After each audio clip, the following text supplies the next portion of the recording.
Gunjan is the Vice Chairman of Wealth Management and Investment Services at US Bank. I have had the pleasure to get to know Gunjan, and I've been so empowered as I learn about her career journey. Gunjan became an engineer because she was told that she couldn't become one. So fast forward to today, Gunjan is on American Bankers list as one of the most powerful women in banking. And we are honored to have Gunjan join us and share her story about her prolific career path. Please welcome my friend and true powerhouse, Gunjan Kedia.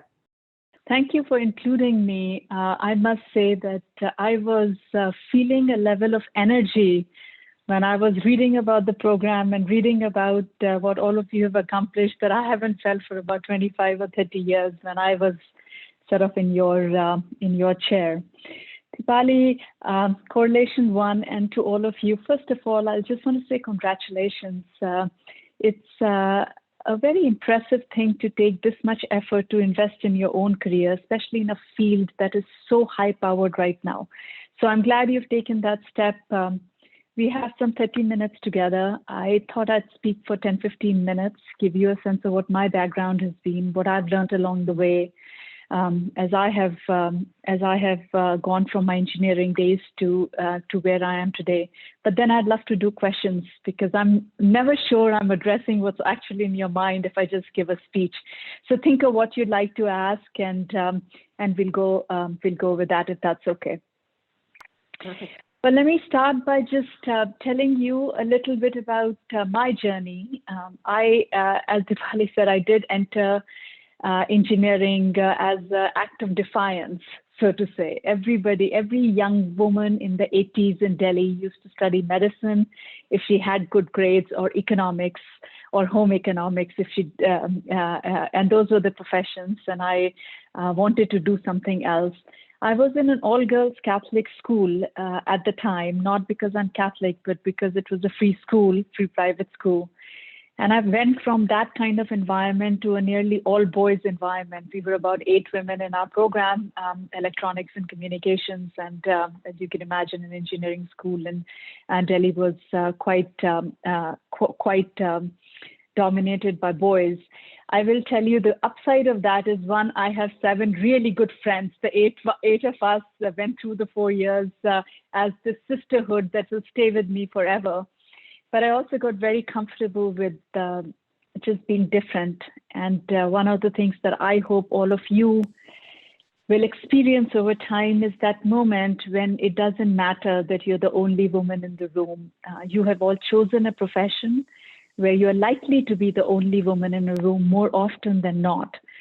And it can either overwhelm you, or it can make you angry that there aren't more of you, or it can literally make you feel like it is just okay and it is a matter of time. And I hope that's the type of positive attitude you bring to it when you go.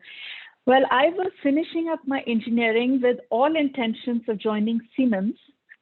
And my father, late in his life, got a job at the World Bank in Washington, D.C. And it suddenly changed the options I had in front of me, because he had the ability to pay for an MBA, which otherwise we would never have coming from India. So I came to Carnegie Mellon.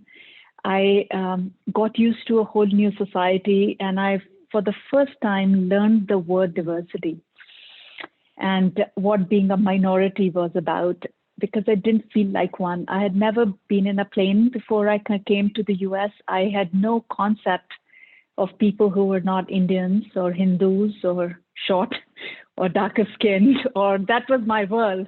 And suddenly I came to a whole world when I was not just the wrong gender, the wrong height, the wrong religion, the wrong color, the wrong whatever you say it. But I will tell you, it took me a very short period of time to not start defining it as wrong, but just different and okay different. Because there was a lot of curiosity that my friends had about me. They enjoyed and appreciated and thought it was quite exotic that I had grown up in a completely different environment. And I learned to feel very comfortable. So I hope all of you will also arrive at the point when your friendships have nothing to do with what you look like or who you are. But your conversations with the people you have, the type of relationships and the networks you have are all about your thought processes, your shared goals, your energy levels, and that transcends diversity in a very nice way. And I was lucky enough to have a group of friends and a group of mentors that showed me that it is definitely not just possible, but frequent. Then I graduated, and it was not easy to get a job for me. I have to tell you, straight from India, coming to an MBA, where if any of you have been in MBAs or are studying that now, you're into the job process right after you graduate. And I was just socially very inept. I was a bright kid. I knew my substance, but I did not know social graces in America. And I made a lot of mistakes. My first interview, which I talk about a lot openly, is somebody trying very hard to be kind to me. I was in Pittsburgh. The Penguins were winning very much. And so they asked me, so what do you think about penguins? And I literally remember saying, why is he asking me about birds? Because I did not know that there was a sports team called Penguins, and I had no ability to make social conversation. And after sort of flunking quite dramatically my first couple of interviews, I had a very good friend. His name, he was an Indonesian Chinese who had grown up in the US, and he pulled me aside and he says, you just need to learn some things. So he taught me the basics of social conversation, and I'm very grateful to him because, again, I say you find friends in strange places. So once I mastered that, I started to do better in my interviews. I was very comfortable with consulting. It was just a profession that came easy to me. So I would say to you, I really hope you will find something that you innately feel, I can do this. And that's a very nice feeling. And we can talk a little bit more about how you know when something has arrived that feels right for you. I became a partner very quickly at McKinsey. It's a high-pressured career. Your roles come very quickly. And while a lot of it was flattering, a lot of it was very positive, let me talk about one thing that was not so good about it. And I've had to work hard to unravel that. McKinsey was a very formulaic career path. You went from being an associate, and if you did well and didn't get fired, you became a manager. And if you did well and didn't get fired, you then became, and it was very well understood that it would take this much time to get to one step from the other. Well, I have since learned that most of the world, after you graduate from school, is really not that formulaic, and it's not that deterministic. And the rules are not clear, and how you get promoted is not clear. And sometimes you've been fired, but no one has actually told you. It's just you realize that something's not going well with your career, but nobody actually told you that at some point they decided you were not going to be promoted. Those are skills that I learned in the corporate setting, where women in particular really do struggle with this notion of not always knowing what the rules are and how we can succeed. And the more senior you get, the less opaque it is to know exactly how you succeed. So one thing I would say to all of you is you're much closer to school than you are to organizational careers. But remember one thing in mind, school's very formulaic. You know how to get grades. You're told these are the set of books, and if you read that, you should do well. Life gets less and less certain the more you live the real life. So now is the time to ask yourself if you're training yourself to deal in an environment that is more uncertain. And start by simple things like if you find yourself getting superbly irritated because somebody didn't tell you exactly how to get from point A to point B, train yourself to get used to uncertainty without getting hassled by it. Okay, so after 2004, I had 10 years of a very successful consulting career, and then I had a baby. Ashwin was my first son. He's now 17.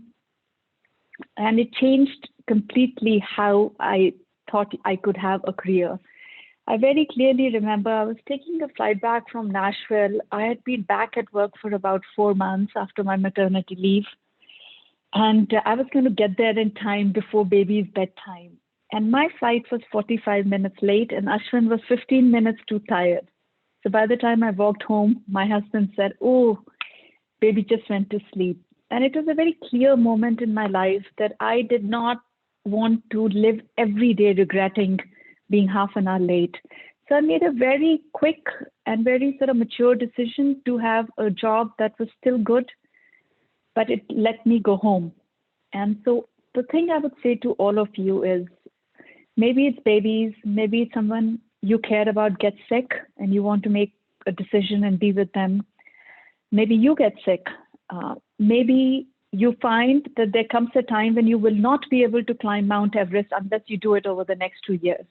Whatever happens, life has a way of living itself while you are planning your career. And here's what I would say to you. One of the good things I did was not quit my job, but I changed my job. It was a little difficult. I was so used to every year climbing a new mountain and it felt a little strange to live a more relaxed career for about 4 years when I had both my children. My husband was building a software company at the time, and it allowed him to travel, but I could be with the children and I could sleep a little bit. I had had a very physically intense career and I could be home a little bit. So I would say to you is take care of yourself. There will be times in your career when it feels overwhelming. Instead of saying, I either have to quit my career or I have to have a family or my hobbies, think of an in-between, because you'll have a chance to get back into a different routine. Just don't quit completely. Don't get upset about it, and don't let your health get completely destroyed in the process as well, because careers are long. You'll find a different path to get there. I don't certainly regret where I have arrived, although I did have the 4 or 5 years of no travel and just sort of being with my children at the same time. So then I've joined US Bank recently. So let me close out my story with what I've learned here. I was very senior when I joined US Bank. It was about four years back. I was the vice chairman of wealth management. And here's what I feel. Everybody's looking at you all the time. And they're looking to see what are you going to change. And because most senior people come in because there's an aspiration to do something different or something better, something new with the business. Have respect for people who have built the business before you. So one thing I have learned is first, seek to understand why the business was successful without you, and then introduce your own ideas to it. One is you will be more successful in getting your strategy owned and accepted and executed. But more importantly, it'll teach you a few things that you don't know. Especially for younger talent, which I think all of you are in, there's so much passion to change the world that most people don't stop to say, well, how did it work for the last 200 years before I was born? And just a little bit of curiosity about what's already working in the world and what got us here will make you that much more successful when you have your own ideas to share. So I'll close it out with just one note of congratulations to all of you. I am always deeply grateful when I'm invited to join a group like yours. And let me tell you why. It reminds me of the energy and the talent that you're bringing that many of us don't have. And I want you to know that for sure. And what do I mean by that? Your generation is sort of effortlessly diverse and accepting of diversity. And I love that. My kids, they don't think in terms of genders or race because they live it every day, either socially, in person, or through their internet networks. And I think you are coming to our workplace with a mindset that these differences that my generation have obsessed about may be irrelevant. You also bring a level of confidence about the fact that the world can be better and you don't have to accept the things that are truly not so nice about it. So I would say, don't ever lose that ethos. come into the workplace, you're coming in with that mindset to say, I am me, I'm enough, and I will conquer mountains in my own way. So congratulations on graduating. It's Friday afternoon, and hopefully you'll have a nice weekend. And thank you for letting me share some of my thoughts. Gunjan, thank you so much for sharing your story, and again, such incredible advice. And thank you to be open for taking some questions. Everyone, if you have questions, please add them to the Zoom chat here. One question that's come over our channels. I loved that you mentioned you chose engineering because you were told you couldn't. Are there any roles you see now, roles or industries that if you were starting again today, you would have loved to take on that challenge? Well, I'll tell you, even today in 2020, we are still celebrating a lot of firsts. We had our first Asian African vice president candidate. And so there are quite a few firsts for all of you to conquer still, I would say. I'll tell you what my mindset is less about what it is I can do, but how many compromises I don't have to make today in the quest for that role. I started my career when pants were not allowed for women. And I know most of you are chuckling to say, how is that even possible? And I'm not talking about yoga pants, by the way. Even dress pants were not allowed when I started. I come here and I don't ever hear of women needing to hide the fact that they are pregnant. I don't hear of women who lie about why they're leaving home because they actually wanted to be at a parent-teacher meeting and pretended that they were playing golf with a client. See, I don't have to do all of that. So what I would say is my aspiration is not what all of you will achieve, but how you will achieve it by being your authentic self and not having to pretend to be someone you are not. You mentioned being in a male-dominated sector. How do you cope with imposter syndrome in these environments? You know, let me say one thing to you. I personally believe this imposter syndrome is the same narrative as women hate women and kill each other. I personally think it's rather bullshit, to be honest with you. It is very natural to feel a level of insecurity and uncertainty when you take something on for the first time.